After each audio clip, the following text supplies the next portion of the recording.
We are live. Data security over coffee, little V. That's what I get to do. That's my big role. Um, so Colin Scott and I have been working together for over 10 years, and I thought that we had the opportunity before to have Angie and I chat about how do business owners deal with this current state of affairs. We had Randy Shirillo talk from his perspective as a technologist and a security person, and what does it mean to him, and how are his customers affected. And I thought it'd be a really great idea to have somebody who is a salesperson talk about it, because obviously our world and our relationships are very much bound by something that is very personal. It's not just about emails. It's not just about blogs. It's really about, hey, can I shake your hand? Can I buy you lunch? Can we break bread, etc. And I thought that, you know, um, I wanted to understand from your perspective, Colin, how has your role, how has your job changed since COVID-19 kind of took over the planet? Well, Dr. Harford, I'm honored that you asked me to join the DSOC. I have fresh coffee that I made this morning, so I think it's fitting for this. I can tell you one thing that has really changed is that every morning for the last 7 weeks, I've been brewing a fresh pot of coffee every single morning. Something that I used to do was a Keurig, pop it, pour it, run, and go to work. Now I'm making a fresh pot of coffee every morning. So that's kind of a simple thing, but yet it's very fresh and refreshing. I'll tell you some things have really changed over the last 7 weeks since I've been working from home. It really was a smooth transition for me because we have so many good tools at Reclamere that I was able to work from home without having to miss a beat, really. ConnectWise is a great tool that we use. Allows me to track all of my opportunities, all my activities, all my sales numbers, good, bad, and ugly. Shows me what I'm doing good and what I'm doing bad at, and what I got to do next. So activities like that have not missed a beat. I think the most important thing that has changed, though, is how we're communicating with clients, Sure. and making sure that we're still in front of them, that we're letting them know that we're here for them. We've had all kinds of unique challenges come up from clients that we never faced before, and like true Reclamere, we've never said no. We've always prided ourselves, in the customer service and being able to adapt to what people need. But right now, more than ever, because we know that other people are in a similar situation, working from home, short staff, or putting in crazy long hours for a week on and then a week off. So just adapting. Our normal projects from an ITAM standpoint are going into a facility, and my role with Reclamere is focused in healthcare and HIPAA compliance.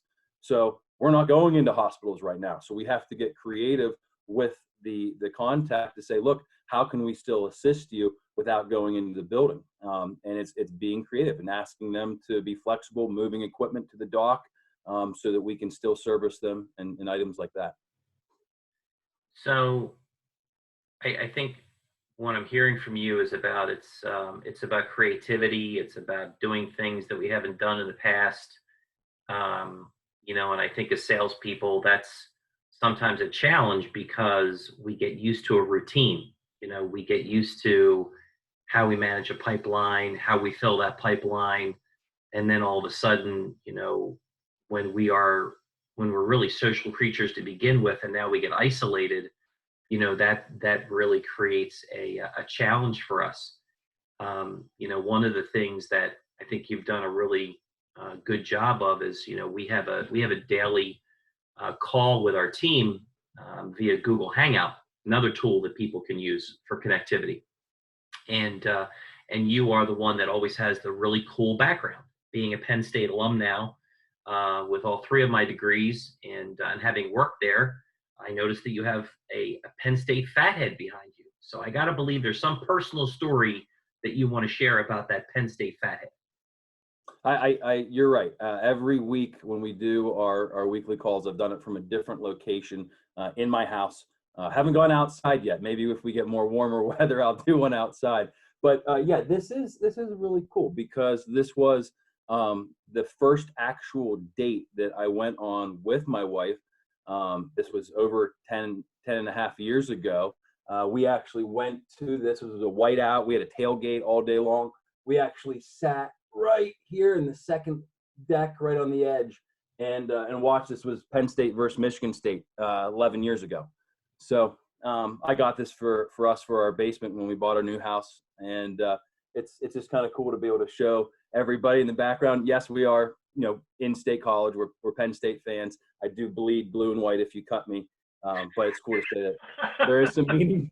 There is some meaning behind it. And boy, Joe, do I miss live sports?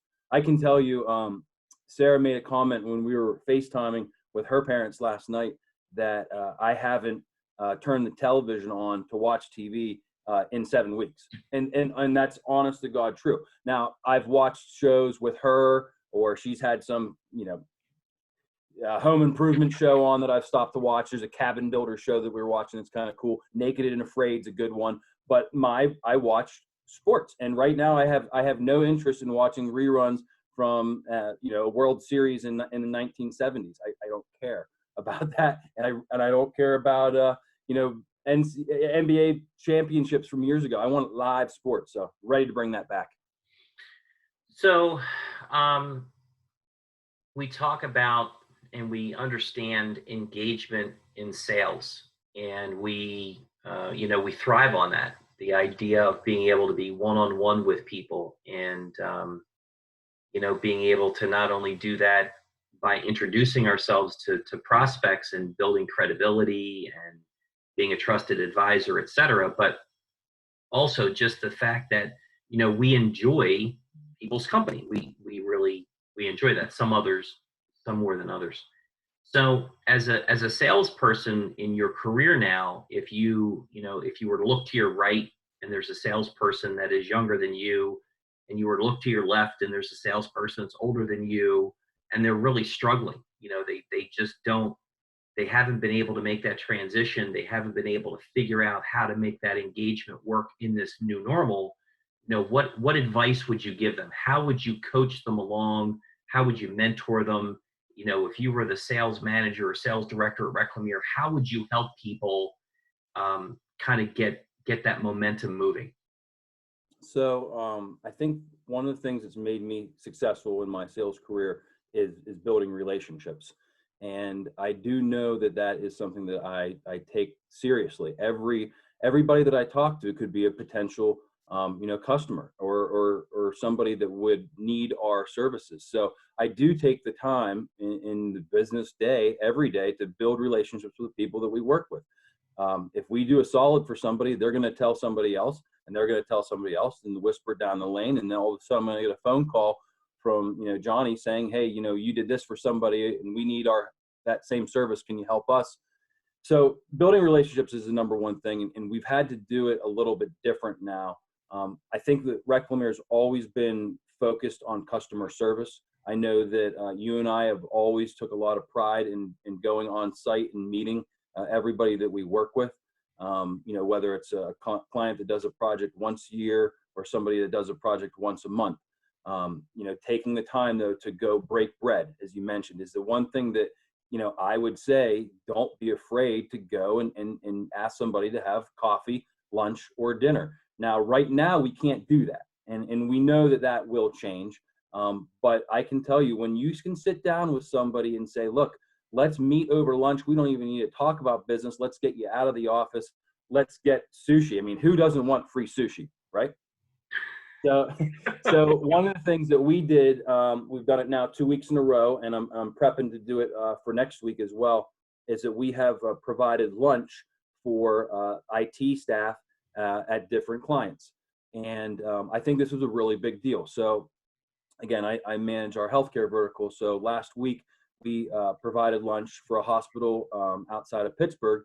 They had 9 IT employees that were there that specific Wednesday, and we catered the entire lunch for them. And I talked to the IT director the next day, and he was, I could tell that it had hit him in a really deep spot, because he said, there's a lot of nurses that are getting, recognition for all the work that they're doing in the trenches. And we love those nurses and we appreciate those nurses, but his whole IT staff is still walking into that hospital every single day. And they're not getting donuts or fresh, you know, edible arrangements or anything like that that everybody's bringing in for the nurses who are in the trenches.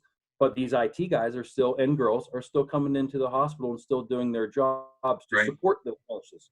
So he said, you know, his words were they felt left out over this situation over the last, you know, 7 to 8 weeks. So to be able to do that, you know, we maybe spent a couple $100, but this was a client that we've had for over a decade.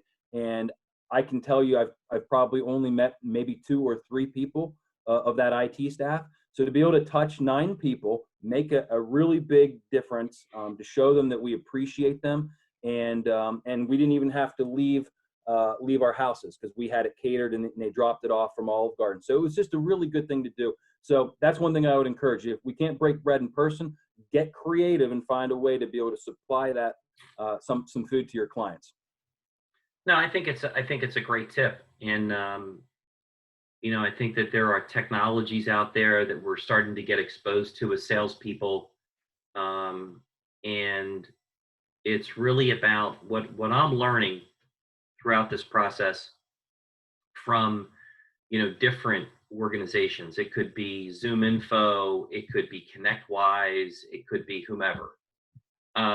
It's really about being able to stay top of mind, because at some point in time they're going to have to pull the trigger and they're going to have to buy. I mean, we just had a really great piece of news come across the wire yesterday where we've been able to get somebody to engage us for a long-term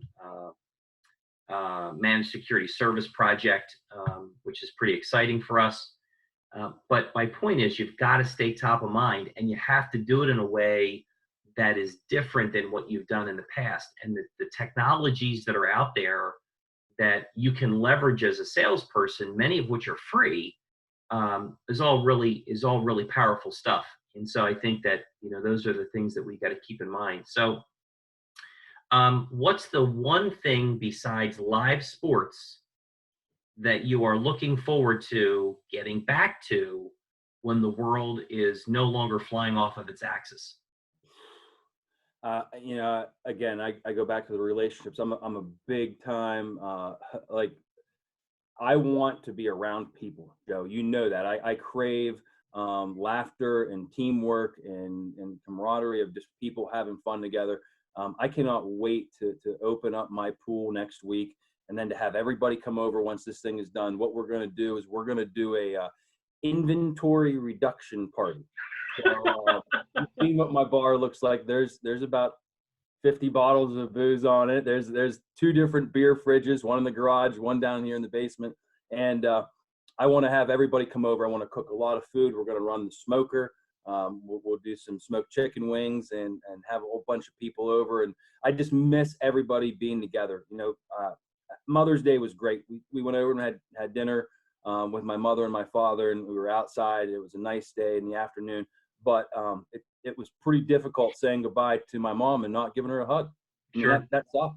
I mean, Sure. not gonna lie, it was challenging. Yeah, I didn't cry, but I was emotional. I mean, it's your mom. You know, you want to be able to give her a hug and tell her you love her. So that's the one thing.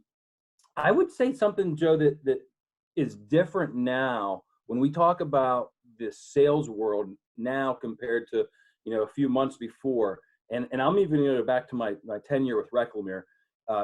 You'll remember we used to do a lot of pounding on the phone Oh where yeah. we would Oh yeah. call 50 calls a day to people, prospects, and we would maybe get 1 or 2 people to pick up accidentally. And we really wouldn't get far. And we just spin the tires, what we called it. And we found pretty quickly that we weren't going to really get very far. So then we started trying to communicate better with email. And I would say for the last decade, communication with email has really helped us with our customers, be able to be in front of them, to be able to stay top of mind, to provide value adds like this DSOC and things like that, and to communicate effectively. A lot of people in the IT world don't have time normally for phone calls. You know, they're busy assisting, you know, their company's needs. But what I've noticed right now is that people are kind of excited to hear our voice, our live communication. So we're talking about, the Zoom, the GoToMeeting, or the old school phone call, like picking up the phone, dialing it. People are excited right now to talk and have that level of personal Right. communication. Um, 2 months ago, I would say no. I would say people want to communicate with email. But when I reach out to people now to schedule calls, and then I get somebody on the call, we'll talk 10 minutes about, what's going on, what's the weather, what do you cook for dinner, and then we'll talk about sales or the thing. And that's changing, Joe, because before Yeah, people didn't want to be on the phone. Now they're like I agree. almost excited to hear somebody other than your husband or your wife's voice and to shoot the shit for a little bit. Yeah. Well, I think what it comes down to is we as human beings, introverted or extroverted, we have a degree of need for camaraderie, closeness, proximity, etc. And I think that to your point, customers feel that way, and I think that they feel more connected when they have a genuine relationship. And I think that you do a really good job being able to do that. So thanks for participating in DSOC Little V.